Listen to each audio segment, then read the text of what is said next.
ఆంధ్రప్రదేశ్లో ఎన్నికలు ఎండలకు పోటీగా హీట్ పెంచుతున్నాయి. గతంలో విశాఖ ఎంపీ సీట్లో జనసేన అభ్యర్థిగా పోటీ చేసి ఓటమి పాలైన సిబిఐ మాజీ జేడీవీవీ లక్ష్మీనారాయణ ఈసారి సొంతంగా జై భారత్ నేషనల్ పార్టీ పెట్టి విశాఖ ఉత్తర నియోజకవర్గం నుంచి ఎమ్మెల్యేగా పోటీ చేస్తున్నారు. అయితే తనకు ప్రాణహాని ఉందంటూ జేడీ పోలీసులను ఆశ్రయించారు. దీంతో ఈ ఇష్యూ హాట్ టాపిక్ అయింది.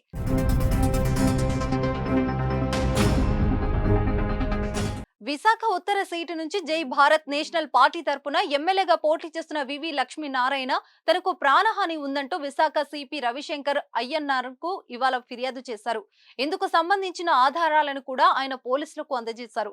దీనిపై పోలీసులు కేసు నమోదు చేసుకుని దర్యాప్తు ప్రారంభించారు. సిబిఐ మాజీ జేడీని ఎన్నికల సమయంలో చంపేందుకు ఎవరు ప్రయత్నిస్తున్నారనే దానిపై దర్యాప్తు జరుగుతుంది. విశాఖ ఉత్తర సీట్లో వివి లక్ష్మీనారాయణతో పాటు వైసీపీ తరపున కేకే రాజు, బీజేపీ తరపున కూటమి అభ్యర్థిగా మాజీ ఎమ్మెల్యే విష్ణుకుమార్ రాజు పోటీ చేస్తున్నారు. అయితే జేడీ లక్ష్మీనారాయణ పోటీతో ఇక్కడ ప్రధాన పార్టీల అభ్యర్థులు కేకే రాజు, విష్ణుకుమార్ రాజు మధ్య ఓట్లు చీలే అవకాశం ఉందని సమాచారం. ఇలాంటి సమయంలో లక్ష్మీనారాయణ ప్రాణహాని ఫిర్యాదు చేయడం సంచలనంగా మారింది.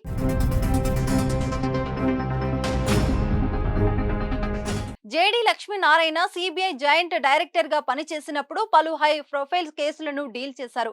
సత్యం రామలింగం రాజు కేసు నుంచి గాలి జనార్దన్ రెడ్డి అక్రమ మైనింగ్ వ్యవహారం, ముఖ్యమంత్రిపై సిబిఐ ఈడీ కేసుల వరకు అనేక కేసులను డీల్ చేయడంతో లక్ష్మీనారాయణ తెలుగు రాష్ట్రాల్లో పవర్ఫుల్ పోలీస్ ఆఫీసర్ గా పేరు తెచ్చుకున్నారు. యూపీ కేడర్ ఐపీఎస్ కు రాజీనామా చేసిన లక్ష్మీనారాయణ 2019లో రాజకీయాల్లోకి ఎంటర్ అయ్యారు. గత సార్వత్రిక ఎన్నికలో జనసేన నుంచి విశాఖ లోక్సభకు పోటీ చేసి 2,85,000 ఓట్లు సాధించి 3వ స్థానంలో నిలిచారు. అనంతరం జనసేనకు రాజీనామా చేసి తాజాగా జై భారత్ పార్టీ అధ్యక్షుడి హోదాలో విశాఖ నార్త్ నియోజకవర్గ అభ్యర్థిగా బరిలోకి దిగి ప్రచారం చేస్తున్నారు. అయితే జేడీకి ఎవరితో థ్రెడ్ ఉందో తెలియాల్సి ఉంది.